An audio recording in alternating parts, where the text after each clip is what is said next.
I'll never forget the look on my son's face when he realized no one from our family was coming to his birthday. Jamie turned 8 that day, and the excited sparkle in his eyes slowly dimmed as the clock ticked past the time when relatives should have arrived. Each passing minute carved another tiny piece from his heart, and I could see it happening, helpless to stop it. "Mom, when are Grandma and Grandpa getting here?" he asked for the 3rd time, peeking through our living room curtains at the empty driveway. His Batman party hat was slightly crooked, and I gently straightened it, my fingers lingering on his soft brown hair, so much like his father's. "They'll be here soon, honey," I lied, checking my phone again. No missed calls, no text messages. Nothing but the deafening silence of my family's absence, and the cheerful Batman decorations that suddenly seemed to mock us from every corner of our small rented house.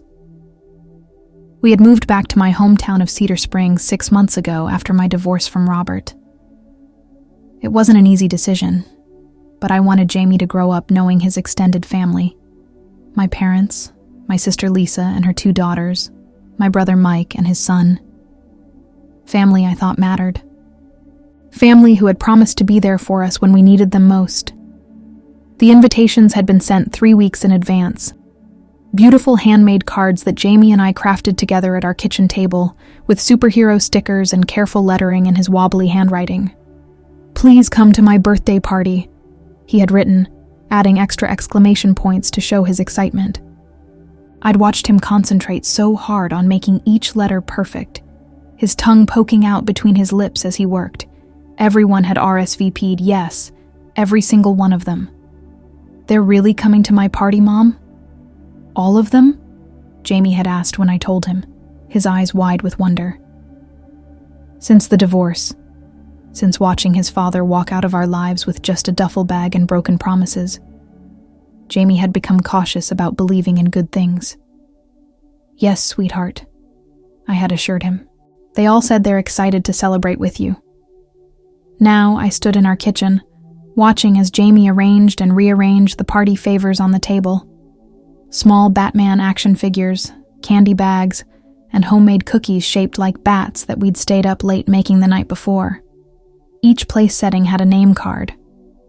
Grandpa Joe, Grandma Ellen, Aunt Lisa, Cousin Mia, Cousin Sophie, Uncle Mike, Cousin Tyler. Family who should have been there. The cake sat in the center of the table, a 2-tier Batman-themed masterpiece that had cost me nearly a week's salary at my new job at the local library.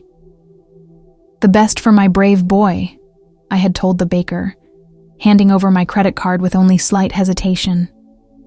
Jamie had been through enough with the divorce, the move, changing schools. This birthday needed to be special. It needed to show him that even though our family had changed, he was still loved, still celebrated, still important. By 3:30 p.m., an hour and a half after the party was supposed to start, I knew they weren't coming. Jamie's 2 friends from his new school had arrived promptly at 2 p.m. with their parents, bearing wrapped gifts and eager smiles. Tim, a freckle-faced boy who sat next to Jamie in class, brought a Lego Batman set that made Jamie gasp with delight. Ethan, a quieter child who had bonded with Jamie over their shared love of science, gave him a crystal growing kit. Mrs. Collins, his 3rd-grade teacher who had kindly accepted our invitation, came too. She brought a beautifully wrapped package that turned out to be 3 adventure books. "For my favorite young reader," she'd said, making Jamie beam with pride. They played games in the backyard while I kept checking my phone, making excuses about traffic and work emergencies. Anything to explain why Jamie's grandparents, aunt, uncle, and cousins weren't there. I'd step away to make another call that went straight to voicemail, then return with a bright, false smile that felt like it might crack my face. "My mom says we can stay longer if you need help with anything," Tim's mother offered kindly as she noticed me checking the time again. There was understanding in her eyes, the solidarity of one mother to another, and I felt simultaneously grateful for her kindness and humiliated by my family's absence. "Maybe we should cut the cake now, Mrs. Collins suggested gently, noticing my anxiety. She had been watching me check my phone every few minutes, had seen me step outside to make hushed, increasingly desperate phone calls that went straight to voicemail. They said they were coming.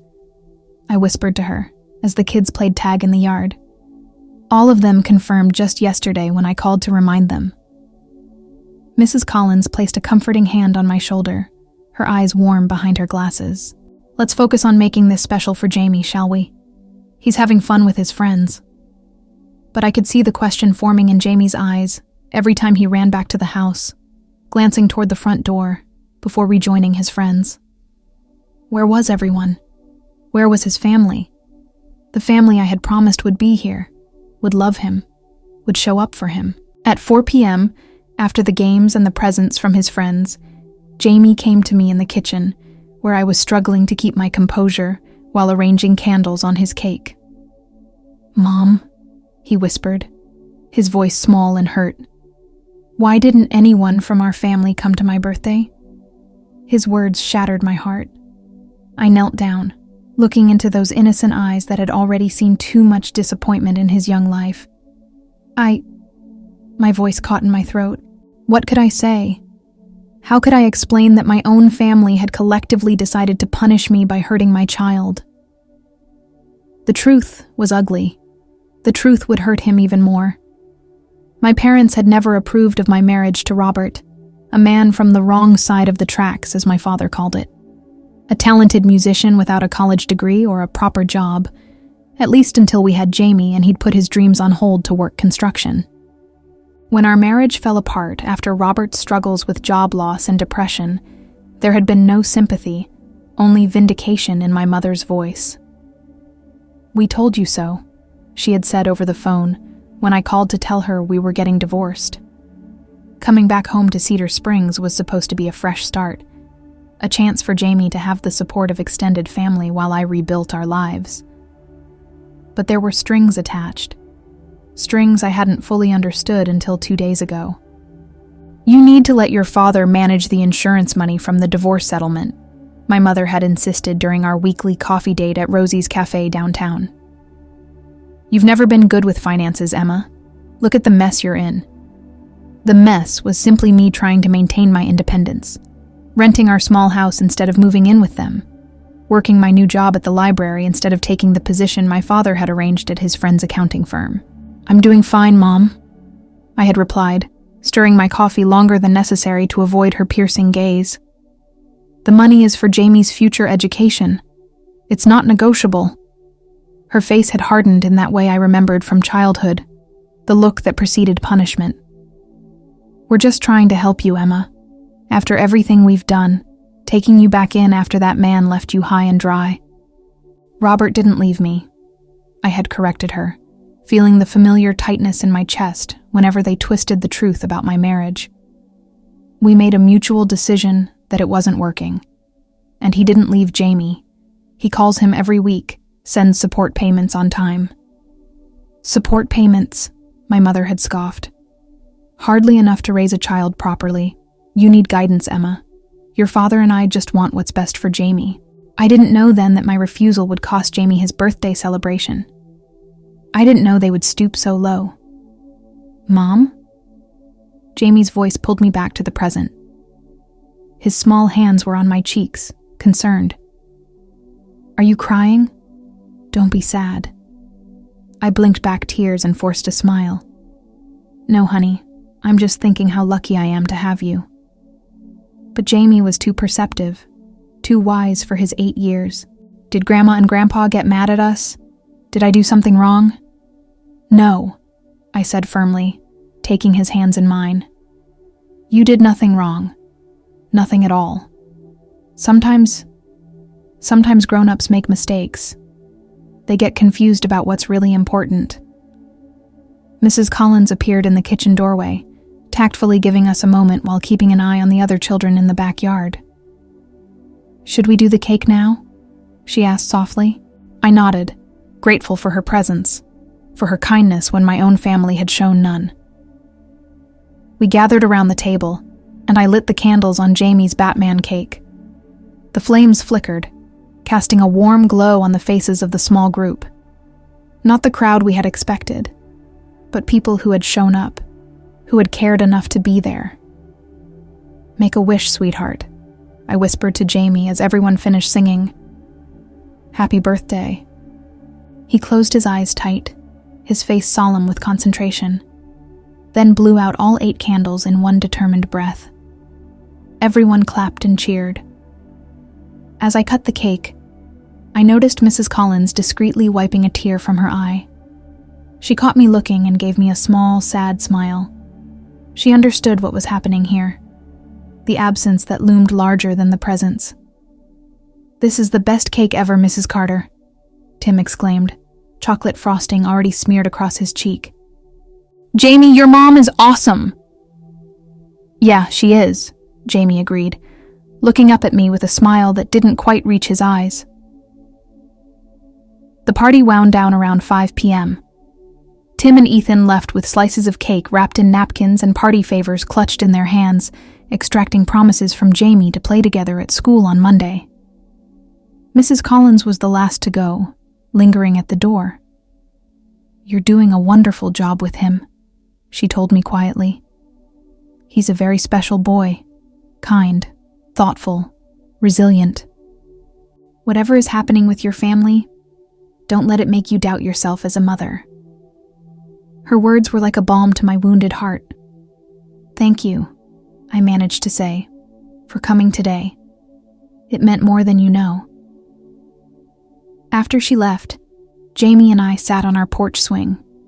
The sun was setting, painting the sky in shades of orange and pink. The evening air was warm with the last breath of summer, filled with the sounds of crickets beginning their nightly chorus. "Did you have a good birthday, sweetie?" I asked, dreading the answer. He leaned against me, thoughtful in that way that sometimes made him seem older than his years. "Yeah, it was fun," he said. "Mrs. Collins is really nice, and Tim and Ethan are my best friends now." He paused, looking up at me with eyes that held too much understanding. "But Mom, why doesn't our family want to be with us?" The question hung in the air between us, as heavy as the humid summer evening. I had rehearsed so many answers in my head over the past hours, but none of them seemed right. How do you tell an 8-year-old child that he's being used as a pawn in an adult power game? "Our family," I started, choosing my words carefully. "Sometimes families have disagreements about grown-up things. It doesn't mean they don't love you." Even as I said it, anger flared in my chest. Because if they truly loved him, how could they have done this? How could they have deliberately devastated a child on his birthday? What kind of love was that? Jamie seemed to consider my words, his small face serious in the fading light. "Is it because of the money Grandma was talking about last time we visited? I heard her telling you about Dad's insurance." My breath caught. Of course he had heard. Children absorb everything, especially the conversations adults think they're not paying attention to. "Partly," I admitted, deciding that a version of the truth was better than a comfortable lie. "Grandma and Grandpa want to help us by taking care of some money that's meant for your college someday. But that money is for your future, and it's my job as your mom to protect it. So they're mad at you because you said no?" Something like that. Jamie frowned, his eyebrows drawing together in an expression so like his father's that it made my heart ache. "But that's not fair. They shouldn't be mad at you for taking care of me." Out of the mouths of babes. His simple assessment cut through all the manipulation and emotional blackmail that had been swirling around us since we moved back to Cedar Springs. "You're right. It's not fair," I said, pulling him closer to me on the swing. "And it was wrong of them to miss your birthday because of it." We sat in silence for a few moments, the gentle creaking of the porch swing the only sound between us. I wondered what was going through his mind, worried about the damage being done to his sense of security, his understanding of family. "Mom," he said finally, his voice quiet but determined. "I think we should make a video." "A video?" I asked, surprised. He nodded, sitting up straighter. Yeah, like a thank you video for the people who did come to my party. And we can show my cake and all the fun stuff we did. Maybe if Grandma and Grandpa see it, they'll feel sorry they missed it. I stared at my son, amazed by his capacity for forgiveness, his desire to build bridges rather than walls. Where had this wise little soul come from? That's a really nice idea, I said, my voice thick with emotion. We can do that. The next morning, we made the video. Jamie, still in his pajamas but wearing his Batman party hat again, gave a tour of his birthday decorations, showed off his presents, and thanked his friends and Mrs. Collins for coming. He spoke about the games they played and how delicious the cake was. And we played Batman Saves Gotham City in the backyard, he explained excitedly to the camera. Tim was Batman, Ethan was Robin, and I got to be Commissioner Gordon. We caught all the bad guys and saved the whole city. His enthusiasm was contagious, his smile genuine as he recounted the day's events. There was no mention of who wasn't there, only gratitude for who was. It was the best Batman party ever, he concluded, with a bright smile. Maybe next time everyone can come. There was no accusation in his voice, no bitterness, just an open invitation to do better next time.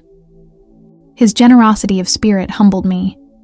I posted the video on my social media with a simple caption: Highlights from Jamie's 8th birthday party. Thank you to everyone who made it special. I didn't tag my family. I didn't need to. Word travels fast in small towns like Cedar Springs, and I knew they would see it. My mother was the self-appointed social media queen of her friend group, checking Facebook more often than she checked her actual mailbox. By that afternoon, my phone was buzzing with notifications. Friends and distant relatives I hadn't spoken to in years were commenting, asking why none of my family appeared in the video, why such a sweet little boy seemed to have had a party with only 2 friends and his teacher. Former high school classmates who still lived in town, neighbors who had known me since childhood, colleagues from the library, all of them noticing the glaring absence of the Carter family at Jamie's birthday. Where were your parents? Asked my old friend Melissa, who now lived in Chicago.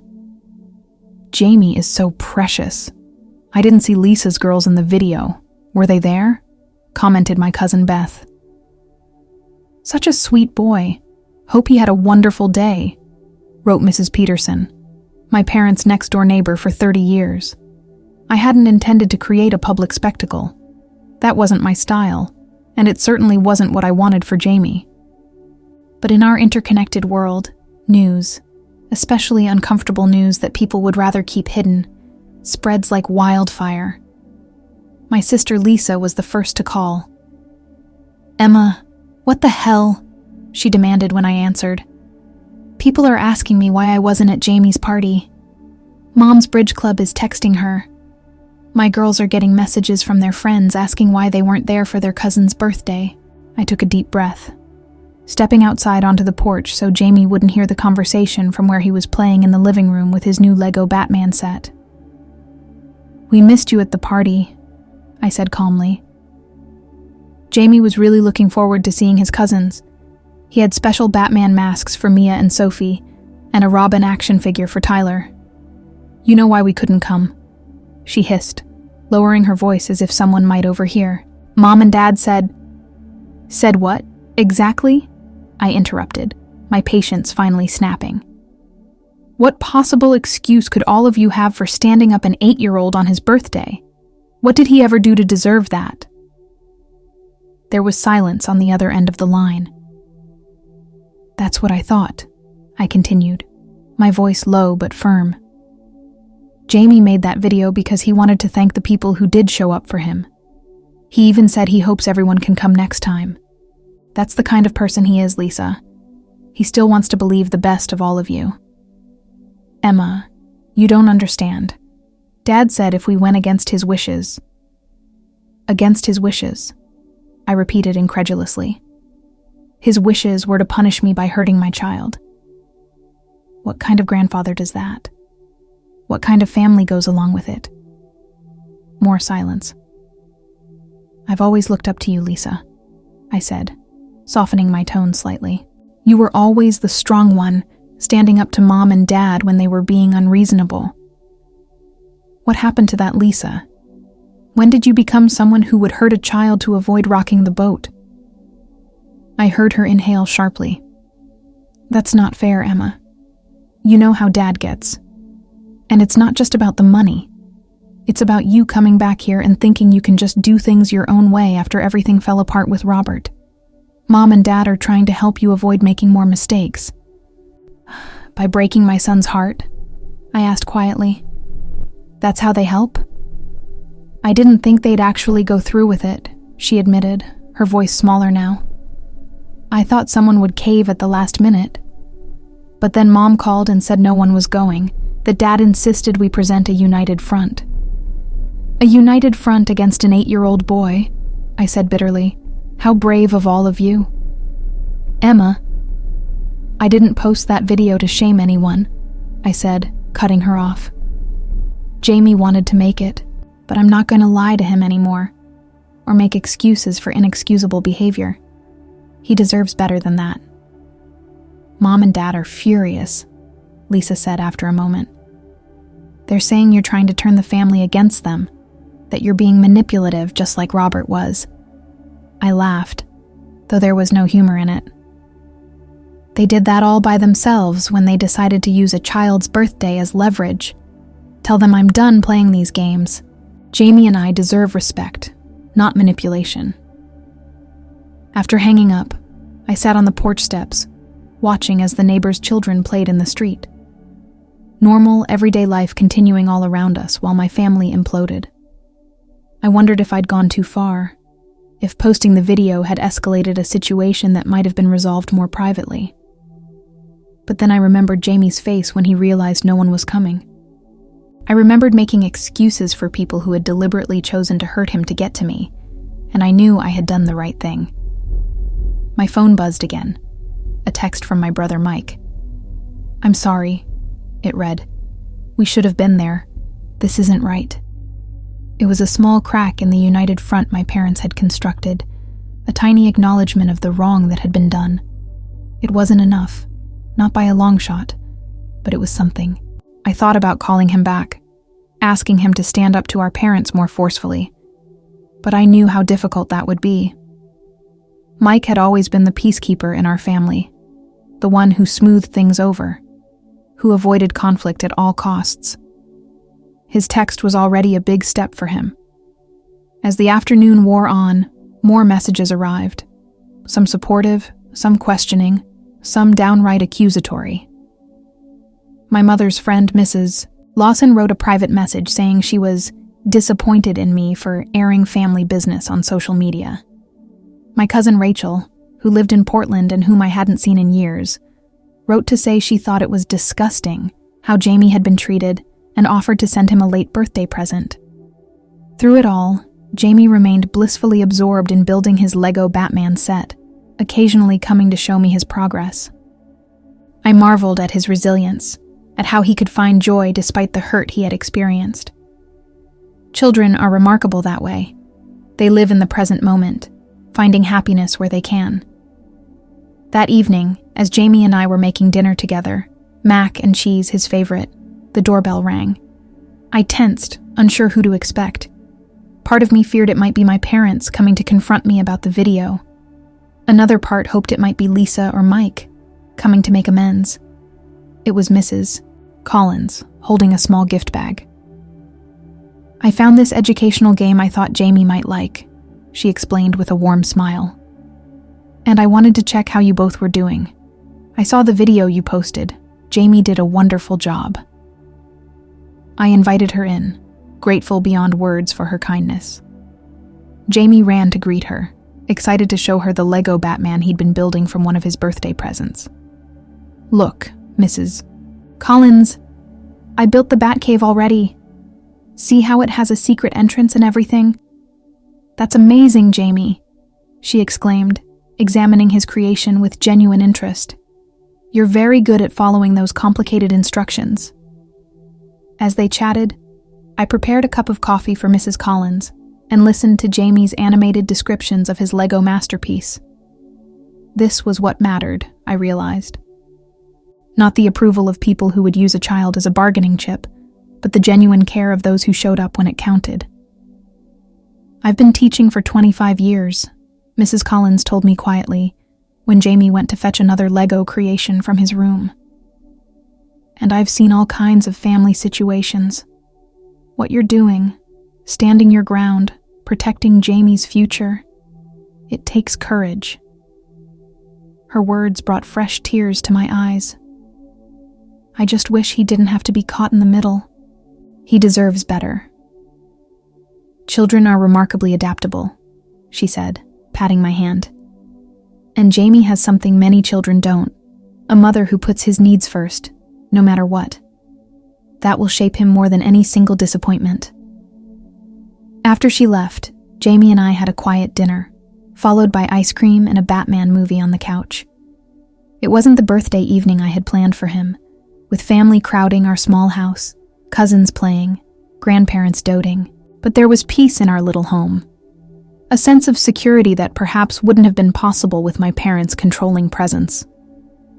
Later, after Jamie had gone to bed, clutching his new Lego Batman figure, I checked my phone one last time. There were more messages, more reactions to the video that had now been shared far beyond my immediate circle. My old high school teacher, Mr. Rodriguez, had written, "Emma, always knew you'd be a wonderful mother.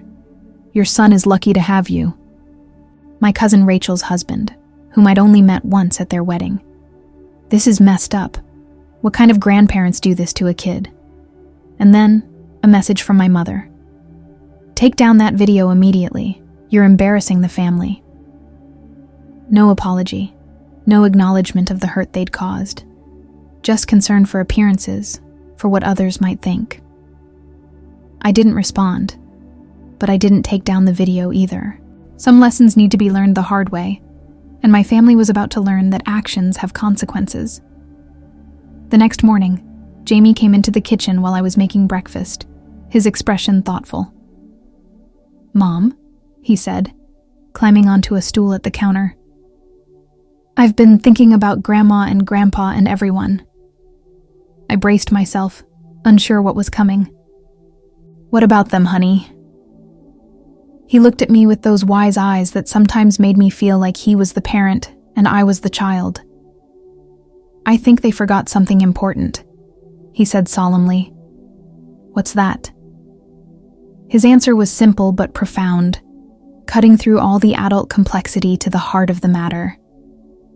They forgot that families are supposed to love each other even when they disagree about stuff. That's what you always tell me. Jamie's words lingered in my mind all day. Families are supposed to love each other even when they disagree. So simple, yet my parents had forgotten this fundamental truth. Or worse, they had chosen to ignore it. By Monday morning, the video had taken on a life of its own. As I dropped Jamie off at school, Mrs. Peterson, my parents' neighbor, approached me in the parking lot. "Emma, dear," she said, her gray hair perfectly styled despite the early hour. "I wanted to tell you how sorry I am about what happened with Jamie's birthday. Your mother and I have been friends for 30 years, but this isn't right." I thanked her awkwardly, unsure how to respond to this unexpected alliance. Mrs. Peterson had always seemed firmly in my mother's corner, part of the same bridge club and garden society. "I've spoken to Ellen about it," she continued, referring to my mother by her first name. "Told her that punishing a child to get back at a parent is simply unacceptable." The thought of this woman, my mother's friend, confronting her over her behavior sent a wave of vindication through me. Maybe this public exposure was exactly what my parents needed. Their carefully crafted image as pillars of the community being challenged by the very people whose opinions they valued most. At work, the library was unusually busy for a Monday. Several patrons made a point to stop by my desk with sympathetic smiles or brief words of encouragement. Cedar Springs was small enough that most people knew each other, at least by sight, and word had clearly spread. "Your boy is adorable," said Mrs. Tanner, a regular who came in weekly for romance novels. My grandson is about his age. Maybe they could play together sometime. By lunchtime, I'd received a text from Mike asking if he could stop by that evening. I agreed, curious about what he wanted but cautiously optimistic. When I picked Jamie up from school, he was bubbling with excitement about his day, about showing his friends his birthday presents, about a science experiment they'd done with magnets. No mention of the family drama, and I was grateful for that small mercy. "Uncle Mike's coming over tonight," I told him as we drove home. "Really?" Jamie's face lit up. "Is Tyler coming too?" His cousin was just a year older, and they'd always gotten along well during our visits. "I'm not sure, sweetheart. We'll find out when he arrives." At home, Jamie worked on his homework at the kitchen table, while I prepared a simple dinner. The normalcy of the moment felt precious, just a mother and son going about their evening routine, sheltered from the storm raging outside our little home. Mike arrived at 7, alone. He stood awkwardly on the porch, hands shoved in his pockets, looking so much like the uncertain teenager he'd once been that I felt a rush of affection for my little brother. "Uncle Mike!" Jamie threw himself at his uncle, who caught him in a hug. "Hey, buddy. Sorry I missed your birthday." Mike's eyes met mine over Jamie's head, filled with regret. "It's okay," Jamie said easily. "You can see my presents now. I got a Lego Batman set and books and a science kit." Mike followed Jamie to the living room where the birthday bounty was displayed. I watched from the kitchen doorway as my brother dutifully admired each item, asking questions that made Jamie glow with the pleasure of being taken seriously.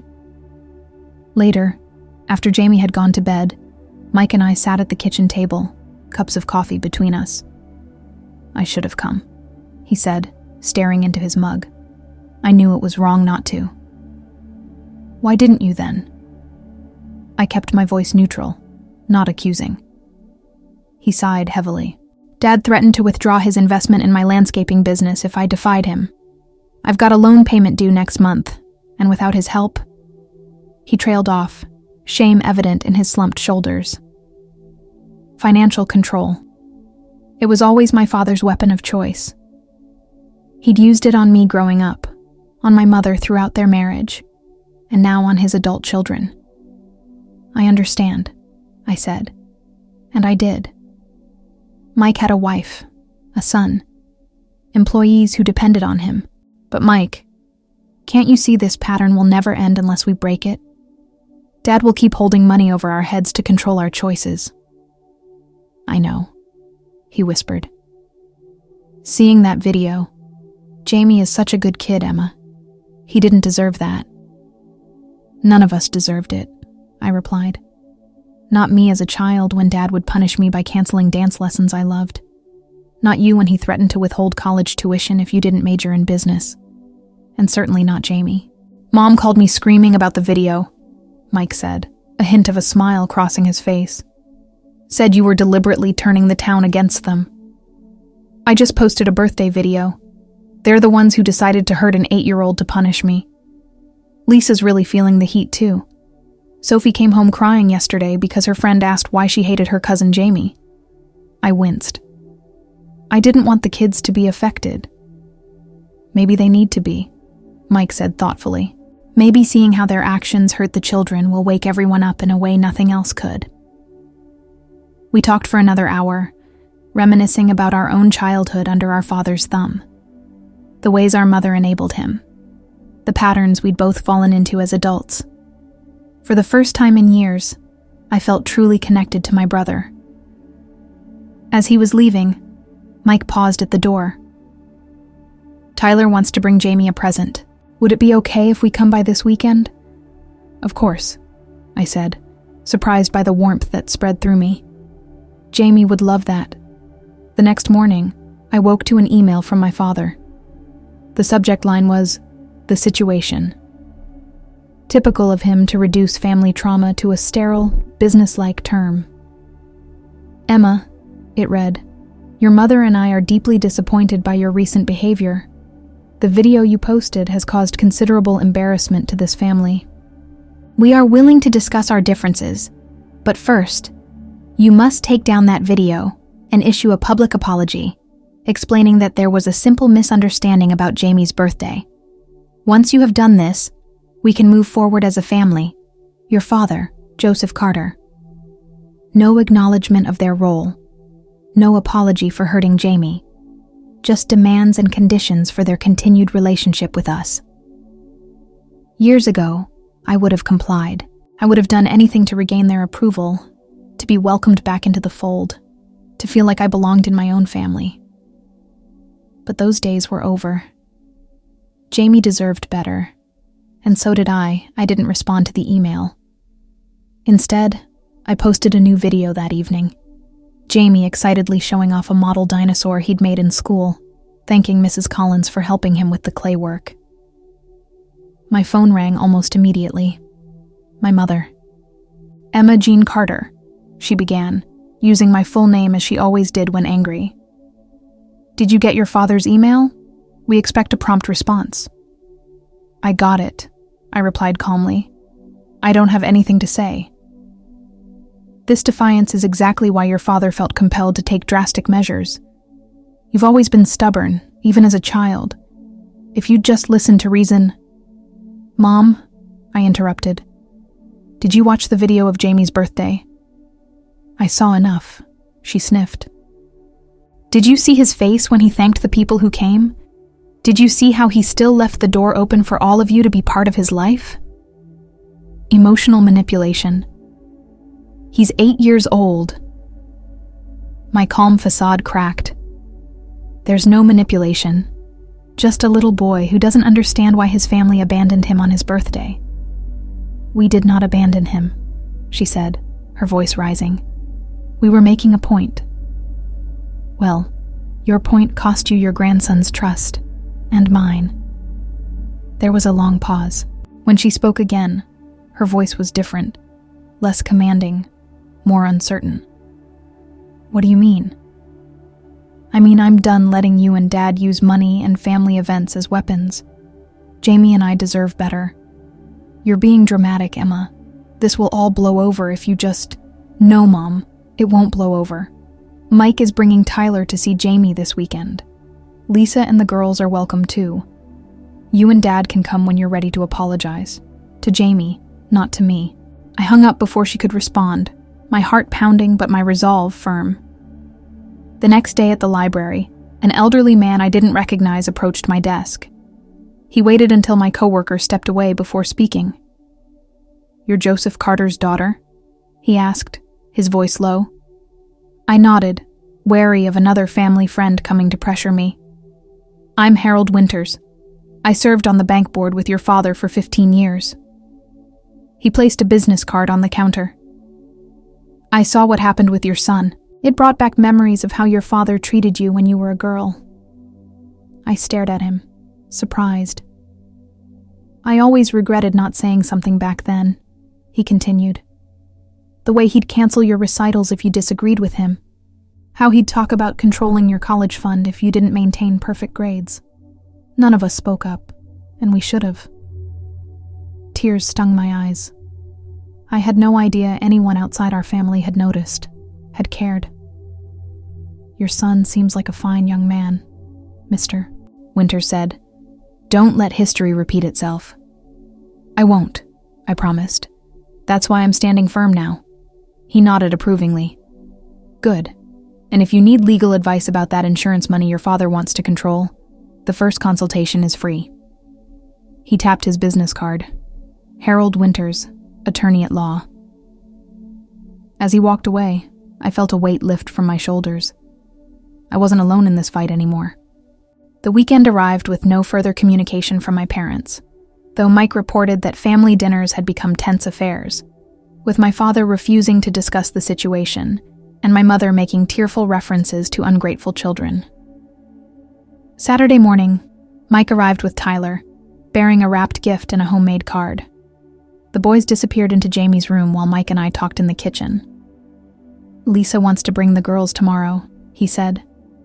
"Is that okay?" "Of course," I replied, surprised and pleased. Jamie would love to see them. She's nervous about defying Dad. but Sophie's been asking about Jamie nonstop. I think she's realizing some things are more important than keeping the peace. How bad is it at home?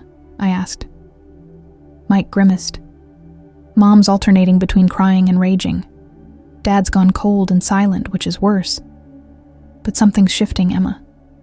Mrs. Peterson apparently got half the bridge club to cancel this week in protest. Dad's golf buddies are asking questions he doesn't want to answer. A community response I hadn't anticipated. People taking a stand, however small, against the emotional manipulation that had been our family's hidden dysfunction for generations. That night, after Tyler and Mike left, Jamie and I made cookies for Lisa and the girls' visit. As we mixed the dough, Jamie looked up at me. Mom, are Grandma and Grandpa still mad at us? I hesitated, wanting to be honest without burdening him. They're upset right now, but they still love you very much. Sometimes adults have trouble admitting when they're wrong. He nodded sagely, as if this made perfect sense. Maybe we should save them some cookies anyway, in case they decide to not be mad anymore. My throat tightened with emotion. That's a wonderful idea, sweetheart. We'll set some aside just for them. Sunday brought Lisa and her daughters to our door, all three looking nervous but determined. Sophie, 11, immediately gave Jamie a fierce hug and handed him a friendship bracelet she'd made. 7-year-old Mia presented him with a drawing of Batman. I'm sorry we missed your party, Sophie said solemnly. Mom said we couldn't come, but that was wrong, and I'm really sorry. Jamie accepted their apologies with the easy forgiveness of childhood, and soon all 3 children were playing in the backyard as if nothing had happened. Lisa and I sat on the porch watching them, an awkward silence between us. I told Dad I was taking the girls to the movies, she finally admitted. I couldn't face another fight. I understand, I said, and I did. Lisa had always been caught in the middle, the oldest, expected to set an example, but also the first to test our parents' control. The video, she began hesitantly. Everyone's seen it. My neighbor Diane asked if we were having family problems. My boss mentioned it. Even Pastor Williams made a comment about the importance of extended family at Wednesday service. I hadn't anticipated how widely the video would spread, how deeply it would penetrate our small community. I'm sorry if it's made things difficult for you, I offered. She shook her head. No, I'm the one who's sorry. I should have stood up to them. I should have brought the girls to the party regardless of what Dad said. It's not too late to stand up now, I suggested quietly. She glanced at the children playing tag, their laughter floating across the yard. I know. That's why I'm here. It was a start, a small crack in the facade my parents had built, but significant coming from Lisa, who had always been their most loyal supporter. The afternoon passed pleasantly, with lunch and games and the cookies Jamie had insisted on making. As Lisa was gathering the girls to leave, Jamie handed her a small bag. These are for Grandma and Grandpa, he explained. They're chocolate chip because that's what Grandpa likes best. Tell them they can come over too if they want. Lisa's eyes filled with tears as she accepted the cookies. I'll tell them, sweetie. After they left, I received a text from a number I didn't recognize. This is Harold Winters.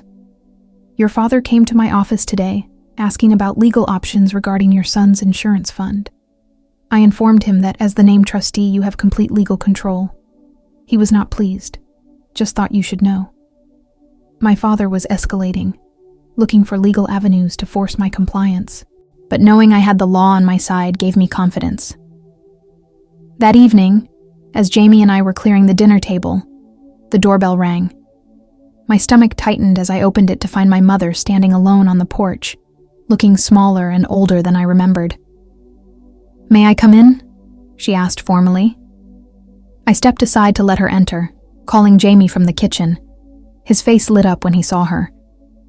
Grandma, did you get my cookies? Yes, sweetheart, she said, her voice softening as she looked at him. They were delicious. Thank you for thinking of us. I sent Jamie to finish his homework, wanting to speak with my mother privately first. We sat in the living room, the space between us filled with years of unspoken hurt and expectation. "Your father doesn't know I'm here," she began. "He would be displeased." I waited, not making it easier for her. "The video," she continued. "Everyone's seen it. Mrs. Peterson won't speak to me. The church committee is questioning whether I should continue heading the charity drive. Your father's colleague at the bank made a comment. I'm sorry you're facing social consequences," I said evenly, "but I'm not sorry I posted it." She looked down at her hands, twisting her wedding ring. "I've been thinking about what you said on the phone, about Jamie deserving better, about you deserving better." I held my breath, not daring to hope this was the breakthrough I'd been waiting for. "Your father has always been firm in his convictions," she said carefully. "He believes structure and consequences are how children learn. It's how he was raised." "And how we were raised," I added. She nodded. "I never questioned it. Even when it felt wrong, I told myself he knew best." "But now," I prompted. "Now I watched my grandson make cookies for the grandparents who hurt him," she said, her voice breaking. "I saw my children sneaking around to visit each other. I lost my bridge club. And for what? Because you want to manage your own money? Because you didn't bend to your father's will?" It wasn't a full apology, but it was an acknowledgement. The first I'd ever heard from her that my father's methods might be flawed. "I want Jamie to have a relationship with you," I said softly, "but not if it means teaching him that love comes with conditions, that family can be used as leverage." She nodded slowly. "I understand. I don't know if your father ever will, but I do." She hesitated. "May I see Jamie now? Properly?" I called him in, and the joy on his face as he hugged his grandmother brought tears to my eyes. He showed her his birthday presents, chattering about school and his friends, not a hint of resentment in his manner. "Would you like to come for dinner on Friday?" my mother asked hesitantly. "Both of you?" I saw the effort this offer cost her, the step away from my father's decree it represented. "We'd like that," I replied, choosing hope over caution. When she left an hour later, Jamie was yawning but happy. "Grandma's not mad anymore," he observed as I tucked him into bed. "She's starting to understand some important things," I told him, smoothing his hair. "What about Grandpa?" he asked sleepily. "Grandpa might take longer," I admitted, "but we'll be patient, right?" "Right," he murmured, drifting toward sleep. "Because families are supposed to love each other even when they disagree." The rest of the week passed in a blur of work, school, and quietly rebuilding family connections. Mike brought Tyler over for dinner on Wednesday. Lisa called daily, sharing her gradual efforts to assert more independence from our parents' influence. Friday evening arrived, and as Jamie and I drove to my parents' house, I prepared him for the possibility that my father might still be angry, might not welcome us warmly. "It's not about you," I emphasized. "Grandpa has trouble admitting when he's wrong." "Like when Tyler gets mad if he loses at video games?" Jamie asked. I smiled at the comparison. "Something like that, yes." My mother greeted us at the door with nervous energy, ushering us inside the house where I'd grown up. The familiar scents of pot roast and cinnamon filled the air. My father was nowhere to be seen. "He's in his study," my mother whispered. "He knows you're coming." We sat in the living room, making awkward small talk while Jamie explored the familiar space, rediscovering treasures in the cabinet of toys my mother kept for the grandchildren. Finally, the study door opened, and my father emerged. He stood in the doorway, observing us silently, his expression unreadable. "Hi, Grandpa," Jamie called, innocent of the tension filling the room. "Did you like the cookies I sent you?" A flicker of something, Pain? Regret? Crossed my father's face. "They were very good," he said stiffly. "Thank you." Jamie beamed, accepting this small acknowledgement as a full reconciliation. "I'm learning to bake lots of things. Mom says I'm a natural." My father nodded, then turned to me. "Emma." A greeting, nothing more. "Dad," I replied, matching his tone. Dinner was a strained affair, my mother chattering nervously to fill the silence, Jamie answering her questions about school and friends, my father eating methodically, saying little. I watched him watching my son, the grandson whose birthday he had deliberately ruined, and wondered what he was thinking. As my mother served dessert, Jamie's favorite apple pie, my father finally spoke directly to me. "Harold Winters tells me you've refused his legal counsel." His tone was neutral, but I knew him well enough to detect the underlying tension. "I didn't need legal counsel," I replied calmly. "The trust documentation is clear. I'm the trustee until Jamie turns 25. "I could contest it," he said, the familiar threat in his voice. "You could," I agreed. "But why would you want to drag the family through a legal battle we both know you'd lose? Haven't we had enough public drama?" Jamie looked between us, sensing the undercurrents but not understanding them. My mother froze, fork halfway to her mouth. My father studied me for a long moment, perhaps seeing for the first time that I was no longer the compliant daughter desperate for his approval. The video, the community reaction, the family members choosing sides, all of it had shifted the power dynamics he'd taken for granted. "Perhaps," he said finally, "we should discuss this another time." It wasn't surrender, not yet, but it was acknowledgement that the old methods of control no longer worked, that something had fundamentally changed. After dessert, as my mother showed Jamie her collection of seashells from family vacations, my father approached me in the kitchen. "You've turned the whole town against me," he said quietly. "My own children sneaking around behind my back. My wife questioning decisions I make for this family's benefit." "I didn't do that, Dad," I replied. "Your choices did." He frowned, unused to such direct challenge. "I've only ever wanted what's best for this family." "No," I corrected gently. "You've wanted control. There's a difference." He opened his mouth to argue, then closed it again, looking past me to where Jamie was carefully examining a shell, his small face alight with wonder as my mother explained where it came from.